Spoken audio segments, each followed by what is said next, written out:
ஏதாவது ஒரு டாக்குமெண்ட்ல நீங்க கையெழுத்து வைக்கும் பொழுது நீங்க யோசிச்சு தான் வைக்கணும். அதே நேரத்தில் உங்களை யோசிக்க விடவும் மாட்டாங்க அந்த கையெழுத்தை வாங்குறதுக்காக. ஒரு ஓப்பன் ஹவுஸ் நடக்குது. இந்த ஓப்பன் ஹவுஸ்ல நடந்த சம்பவத்தை தான் நாங்கள் இந்த வீடியோவில் வந்து பேச போகிறோம். வீடு எந்த நிலைமையில இருக்கு, வீட்டை வாங்குறோம், அதை வாங்கி அழிஞ்சு போனாலும் பரவாயில்ல, இந்த வீட்டை நாங்கள் வித்துட்டோம்னு சொன்னால் எங்கட வேலை முடிஞ்சு.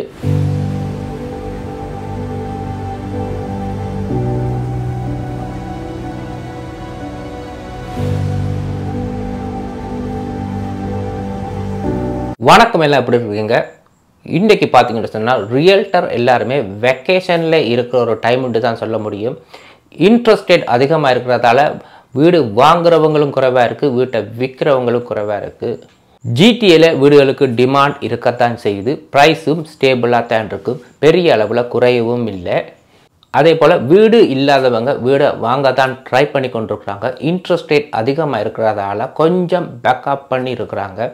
இந்த காலகட்டத்தில் ஒரு ரியல்டருக்கு ஒரு வீடு விற்க கிடைக்குதுன்னு சொன்னால் அது ஒரு பெரிய ஜாக்பாட்னு தான் சொல்ல முடியும்.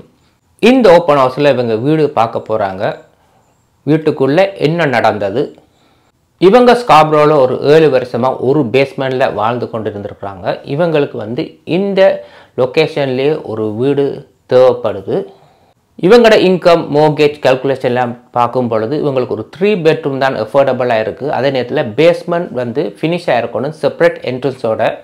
அப்போ அதை ரெண்ட்டுக்கு கொடுப்பாங்களா இருந்தால் இந்த வீட்டோட மோர்கேஜை இவங்களால் சமாளிக்க முடியும். இவங்க இருக்கிற ஏரியாவில் ஏதாவது ஒரு ஓப்பன் ஹவுஸ் நடந்தால் போய் இவங்களுக்கு பார்க்குறது இவங்களோட வழக்கம். இந்த வீட்டோட அமைப்பு, வீட்டோட பேஸ்மெண்ட் எப்படி இருக்குது, இந்த வீட்டை ரெண்ட் பண்ணலாமா, செப்பரேட் என்ட்ரன்ஸ் இருக்கா, எல்லாமே போய் சும்மா பார்த்துட்டு வர்றது உங்களுக்கு ஒரு வழக்கம். ஆனால் இவங்களுக்கு வீடு வாங்குறதுக்கு 20% டவுன் பேமெண்ட்டும் இருக்குது. வீட்டோட விலை, இன்ட்ரெஸ்ட் ரேட் எல்லாம் பார்க்கும் பொழுது இவங்க கொஞ்சம் பேக்கப் பண்ணி திங்க் பண்ணி கொண்டிருக்குறாங்க. எப்போ வாங்கலாம், என்ன ப்ரைஸுக்கு வாங்கலாம். ஸோ இந்த மாதிரி ஓப்பன் ஹவுஸில் நாங்கள் போய் பார்ப்போம். எங்களுக்கு ஏதாவது வீடு பிடிச்சிருந்தா அதிலேருந்து நாங்கள் திங்க் பண்ணுவோம் இந்த வீட்டை வாங்குறதா இல்லையான்றதான் இவங்களோட மெயின் ஐடியா. இவங்க நினைச்ச மாதிரியே இவங்களோட வீட்டு ஸ்ட்ரீட்லேருந்து அடுத்த ஸ்ட்ரீட்டில் வந்து ஒரு 3 பெட்ரூம் ஹவுஸ் வந்து ஓப்பன் ஹவுஸில் போயிருக்கு. இவங்க ஃப்ரைடே தான் அந்த போர்டை கவனிச்சிருக்கிறாங்க. Saturday Sunday 2 to 4 PM open ஹவுஸ்ன்னு போட்டிருக்கு. ஃபினிஷ் பேஸ்மெண்ட் செப்பரேட் என்ட்ரன்ஸுன்ற அந்த போர்டில் இருந்திருக்கு. யங் கப்புள் ஓப்பன் ஹவுஸுக்கு போயிருக்கிறாங்க. ஒரு 3 bedroom detach home, 1 car garage. இந்த வீட்டோட ரியல்டர் வந்து ஒரு யங் லேடி. வழக்கம் போல் இவங்க போய் இந்த வீட்டோட பெல்லை ரிங் பண்ணியிருக்கிறாங்க. கதவை திறந்தது வந்து இன்னும் ஒரு நபர். இவங்க நினைச்சாங்க ஒருவேளை இது வந்து இந்த வீட்டோட ஓனராக இருக்கும்ண்டு. ரியல்டர் லேடி வந்து வெல்கம் பண்ணாங்க. ஸோ வீட்டை சுற்றி பார்த்தாங்க. அங்கங்கே ஒரு சில திருத்த வேலைகள் நடந்திருக்கு. இருந்தாலும் எல்லாமே அன்ஃபினிஷ் திருத்த வேலைகளாக தான் இருந்தது. வீட்டை பார்த்திங்கன்னு சொன்னால் டைனிங் ரூம் வந்து லெமினேட் ஃப்ளோராக இருக்குது. ஆனால் படியை பார்த்திங்கன்னு சொன்னால் காப்பட்டாக இருக்குது. ஒருவேளை இவர் நினைச்சார் கீழே லெமினேட் ஃப்ளோர், மேலே அப்படியே படியால் ஏறி போகும்பொழுது வீடு முழுக்க மேலே காப்பட்டுண்டு. கிச்சனுக்கு போனால் அப்கிரேட் பண்ணியிருக்கு. கிச்சன் புது கேபினெட் போட்டிருக்காங்க, ஆனால் பெயிண்ட் பண்ணியிருக்கிறாங்க ஃபுல் வீடுமே. பேக் ஃப்ளாஷ் எல்லாம் போட்டிருக்காங்க. எப்படின்னு சொன்னால் ஒரு ஊத்தையை மறைக்கிறதுக்காக இந்த பேக் ஃப்ளாஷை போட்ட மாதிரி. வெளியில் பேக்யார்ட் டோரை ஓப்பன் பண்ண முடியலை. இது 30-35 வருஷ வீடாக இருந்தாலும் வாங்கினவங்க ஆசிட்டிஸாக யூஸ் பண்ணியிருக்காங்க, ஒன்றுமே திருத்த வேலை செய்யாமல். இந்த வீட்டை சுற்றி பார்க்கும் பொழுது அங்கங்கே ஒரு சில வேலைகள், பெயிண்டெல்லாம் ஊற்றுப்பட்டிருக்கு. அதே நேரத்தில் போட்ட பீடிங் எல்லாமே அரை குறையாக விட்டுப்பட்ட மாதிரியும் ஒரு அன்ஃபினிஷ்டாக தான் இந்த ரெனோவேஷன் நடந்திருக்கு. பேக்யார்ட் டோரை திறந்து பேக்யார்டுக்கு போகிறதுக்கு அந்த பேக்யார்ட் டோரை திறக்கவே முடியலை. அவள் சொன்னால் நேற்று திறந்தாங்க, ஆனால் இன்றைக்கு திறக்க முடியலை, ஏன்னு தெரியாதுண்டு. ஒரு மாதிரி ட்ரை பண்ணி இழுத்து அது திறந்தாச்சு. ஆனால் பேக்யார்டெல்லாம் பார்த்தீங்கன்னு சொன்னால் நான் நினைக்கிறேன் அவங்க பேக்யார்டே யூஸ் பண்ணியிருக்க மாட்டாங்க. அட்லீஸ்ட் கொஞ்சம் க்ளீன் பண்ணியிருந்தாலும் கொஞ்சம் லுக் குட்டாக இருந்திருக்கும், ஒரு ஃபீல் பெட்டராக இருந்திருக்கலாம். எனிவேஸ் இவங்க மேலே ஏறி போயிருக்காங்க. கார்பெட் ஃப்ளோரில் படியில் ஏறி போனால் அப்புறம் தான் தெரியும். இந்த ஸ்டெப்ஸ் மட்டும்தான் கார்பெட். மேலே போனீங்கன்னு சொன்னால் ஃபுல்லாக லெமினேட்டாக மாற்றிருக்கிறாங்க. செஞ்சவங்க இந்த ஸ்டெப்ஸையுமே ஏன் லெமினேட்டாக செய்யலைன்னு தெரியல. அது ஒரு ஒட்டாக இருந்திருக்கு இவங்களுக்கு. மேலே வாஷ்ரூம் ஆசிட்டிஸ் 30 வருஷத்துக்கு முதல்ல இருந்த டாய்லெட் அப்படியே இருந்திருக்கு. சரி, வீடு தான் பழசு, அங்கே இங்கே பிரச்சனை இருக்குன்னு சரிட்டு இவங்க டிசைட் பண்ணாங்க கீழே போய் சொல்லிட்டு போவோம், இது எங்களுக்கு இந்த வீடு சரி வராதுன்ட்டு. இந்த பேஸ்மெண்ட்டை பற்றி இவங்க திங்க் பண்ணவே இல்லை. இந்த வீட்டுக்கு வந்த உடனே அவங்களுக்கு அந்த மைண்ட் சேஞ்ச் ஆகிட்டுது.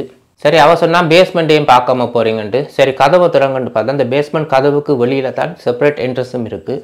இந்த பேஸ்மெண்ட் கதவை திறந்து கீழே ஸ்டெப்புக்கு கீழே போகிற வழியை பார்த்தீங்கன்னு சொன்னால் நீங்கள் ஷூ இல்லாட்டி கூட செருப்பு ஏதாவது போட்டு தான் போகணும். அந்த காப்பட்டை பார்த்தீங்கன்னு சொன்னால் அதுக்கால இறங்கி கீழே போகவே முடியாது. அவ்வளோத்துக்கு ஒரு டர்ட்டியான ஒரு பேஸ்மெண்ட் கீழே போகிற ஒரு காப்பட். அதில் நினைக்கிறேன் அது 40 வருஷமாக அதே காப்பட் அதிலேயே இருந்திருக்கு. ஸோ இவங்க கீழே போகிறதுக்கு ட்ரை பண்ணி போட்டு வேணான்னு சொல்லிட்டாங்க. ஆனால் கீழே பார்த்தீங்கன்னு சொன்னால் பேஸ்மெண்ட் ரெண்ட் பண்ணியிருக்கு ஒரு ஆக்கள். ஸோ ஆல்ரெடி கீழே இருக்கிறாங்க. ஸோ இவங்க டிசைட் பண்ணாங்க வேணாம் டிஸ்டர்ப் பண்ண வேணாண்டு. அதை விட்டு வெளியில் வரும்பொழுது தான் திங்க் பண்ணாங்க சரி இந்த வாஷிங் மிஷின் இங்கே இருக்குது இந்த வீட்டுக்குன்னு சொல்லி அவங்க பேஸ்மெண்ட்டில் தான் இருக்குன்னாங்க. பிறகு தான் இவங்க டிசைட் பண்ணாங்க சரி பேஸ்மெண்ட்டில் போய் பார்ப்போம் அந்த வாஷிங் மிஷினை. அந்த படியால் இறங்கி போன அப்புறம் அந்த படிக்கு கீழே தான் அந்த 2 வாஷரும் ட்ரையரும் இருக்குது. அதை எப்படி இவங்க யூஸ் பண்ணுறாங்களோ தெரியல. மிஷின் டோரே ஓப்பன் பண்ண இல்லாத ஒரு மூலையில் தான் இந்த வாஷரும் ட்ரையரும் இருக்குது.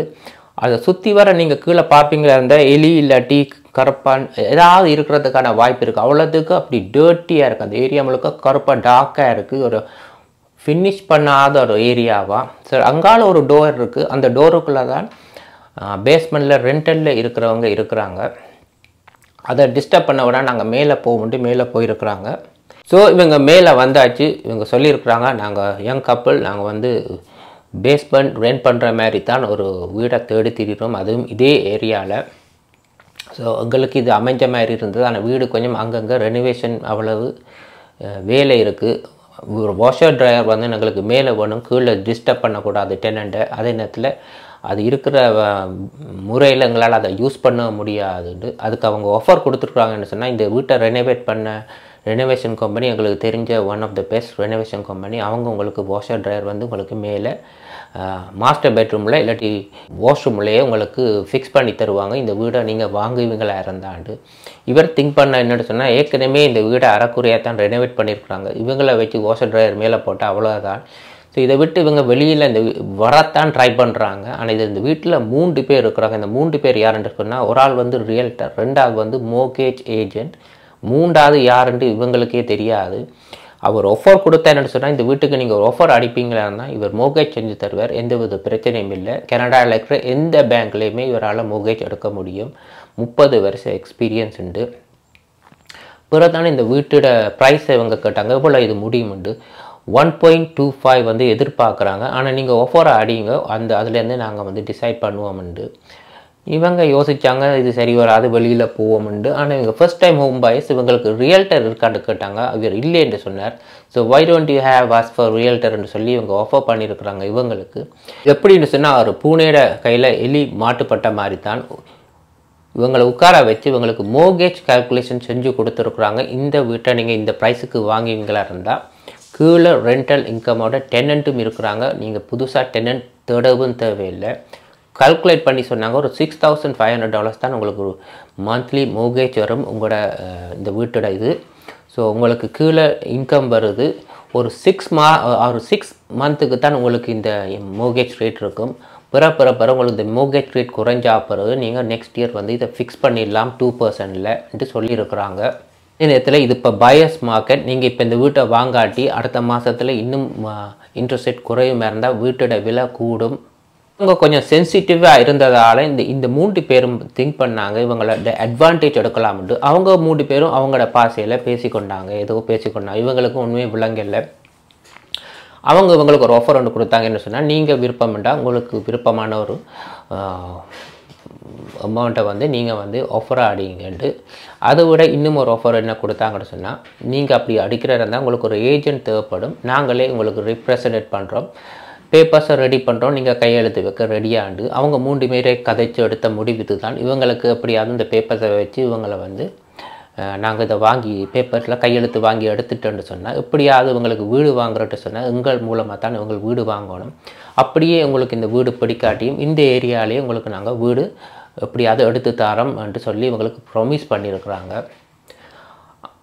ஆனால் இந்த ஹஸ்பண்ட் என்னென்னு சொன்னால் சரி நாங்கள் கையெழுத்து வைப்போம்னு யோசிக்கும் பொழுது கடைசியில் ஒய்ஃப் என்ன சொல்லியிருக்கிறான்னு சொன்னால் வேண்டாம் நீங்கள் வைக்க வேண்டாம் இந்த இடத்துல நீங்கள் வாங்க எனக்கு ஏதோ ஒரு பிழையாப்படுது என்று சொல்ல கடைசி நேரத்தில் அவங்க ஓகே நீங்கள் நோ ப்ராப்ளம் நீங்கள் வீட்டுக்கு வந்ததுக்காக நீங்கள் வந்து இந்த வந்து போனதுக்காக உங்களோட ஃபோன் நம்பரையும் பேரையும் எனக்கு எழுதி தந்துட்டு போங்க. இப்போ நீங்கள் ஒன்றுமே நீங்கள் செய்ய தேவையில்லை, நாங்கள் உங்களை கான்டாக்ட் பண்ணுறோம்ட்டு. இவங்க இந்த வீட்டை விட்டு வெளியில் வரும் பொழுது இந்த வீட்டை பேஸ்மெண்ட்டில் இருக்கிற 2 பேர் வெளியில் இருந்திருக்கிறாங்க. ஸோ அவங்களோட பேசும் பொழுது அவங்க சொல்லியிருக்காங்க, இந்த வீட்டில் பேஸ்மெண்ட்டுக்கு நாங்கள் $1500 பே பண்ணுறோம்ட்டு. எத்தனை பேருன்னு கேட்டால் தாங்க 7 பேருன்னு சொல்லியிருக்காங்க. ஹஸ்பண்ட் அண்ட் ஒய்ஃப் 3 கிட்ஸ், அதோட இன்னும் ஒரு கப்பலும் அந்த வீட்டில் இருக்குது. ஸோ தாங்க $1000 பே பண்ணுறோம், அவங்க 2 பேரும் $500 பே பண்ணுறோன்னு சொல்லியிருக்கிறாங்க. மொத்தமாக $1500க்கு 7 பேர் இந்த பேஸ்மெண்ட்டில் இருக்கிறாங்க.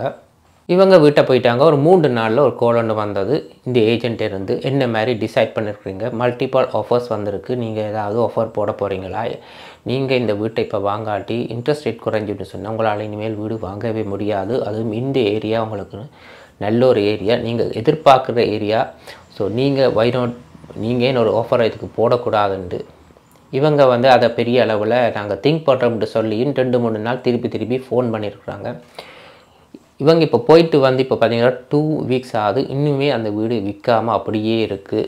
இந்த மாதிரி ஒரு ரியல்டர்ட பேப்பர்ஸில் கையெழுத்து வச்சு ஒரு வீடு வாங்கினீங்கன்னு சொன்னால் உங்களோட நிலைமை என்ன ஆகும். ஒரு வீட்டை விற்கும் பொழுது இந்த வீட்டோட ஓடு இப்போ ரூஃப் எப்போ மாற்றினு தெரியாது, அங்கங்கே லீக். இந்த வீட்டை விற்கிறதுக்கான மாதிரி இன்ஸ்பெக்ஷனுக்கு ஏற்ற மாதிரி ரெனோவேட் பண்ணியிருக்கிறாங்க. அந்த ரெனோவேஷன் கூட ஃபுல்ஃபில்லாகவே இல்லை. அந்த வீட்டுக்குள்ளே போயிட்டு வெளியில் வந்தாவே நீங்கள் அந்த வீட்டை வாங்க மாட்டீங்கன்னு தான் இவங்க சொல்கிறாங்க. பெயிண்ட் பண்ணதுலேருந்து எல்லாமே ஒரு அன்கம்ப்ளீட்டடாக இருக்குது. ஒரு ஃபர்ஸ்ட் டைம் ஹோம் பயர்ஸுக்கு நீங்கள் இப்படி ஆஃபர் பண்ணுவீங்க இந்த மாதிரி ஒரு வீட்டை நீங்கள் வாங்க சொல்லி. மொத்தத்தில் இந்த வீடு எப்படின்னு சொன்னால் இவங்க விற்றுட்டு வெளியில் போனால் காரணம் இன்னொரு கஸ்டமர்ஸை பிடிக்கிற மாதிரி தான் இந்த ரியல்டர் இன்றைக்கு ஒர்க் பண்ணிக்கிட்டு இருக்காங்க. இந்த மாதிரி வீடுகளை அவங்க வாங்கி போட்டு இந்த வீடுகளுக்கு திருத்த வேலை வரும் பொழுது தான் தெரியும் இதில் இருக்க கஷ்டமே. ஆல்ரெடி மோர்கேஜ் எல்லாம் ஹை ப்ரைஸில் இருக்கும் பொழுது இதில் திருத்த வேலையும் வந்தால் என்ன செய்கிறது. ஆனால் ஒரு டைமில் இவங்க 2 பேருமே அந்த பேப்பர்ஸில் கையெழுத்து வைக்கிற மாதிரியான ஒரு மைண்டில் தான் அவங்க இவங்களை கொண்டு வந்துட்டாங்க. இவங்களுக்கே தெரியாது அவங்க எப்படி இந்த மைண்டுக்குள்ளே போனாங்கன்ட்டு. தேங்க் காட் அவங்களோட ஒய்ஃப் வந்து கையெழுத்து வைக்க வேணாம்னு ஒரு லாஸ்ட் மினிட்ல ஒரு டிசிஷன் எடுத்ததால தான் இவங்க வெளியில் இப்போ வந்துட்டாங்க. ஒரு சில நேரங்களில் என்ன தான் நாங்கள் ஸ்டடியாக இருந்தாலும் நாங்களே எங்களை மறந்து போயிடுறோம். இந்த ரியல்டர் இந்த மோர்கேஜ் ஏஜென்ட்டு விசிட்டிங் கார்டு எல்லாமே இருக்குது. இதை பப்ளிஷ் பண்ணி எதுக்கு அவங்களோட சோத்தில் போய் கையை வைப்பான். அவங்களுக்கும் ஒரு குடும்பம் இருக்குது. இவங்களை மாதிரி இன்னும் 1000 பேர் வந்து கொண்டு தான் இருக்க போகிறாங்க. நாங்கள் தான் கவனமாக பார்த்து வீடுகளை வாங்க வேணும்.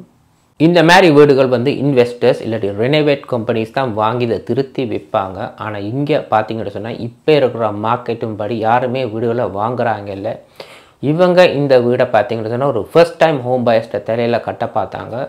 எங்கேயாவது ஒரு டாக்குமெண்ட்டில் நீங்கள் கையெழுத்து வைக்கும் பொழுது நீங்கள் யோசித்து தான் வைக்கணும். அதே நேரத்தில் உங்களை யோசிக்க விடவும் மாட்டாங்க அந்த கையெழுத்தை வாங்குறதுக்காக. ஸோ 1க்கு 100 முறை நீங்கள் யோசித்து பார்த்து தான் எங்கேயுமே கையெழுத்து வைக்கணும்.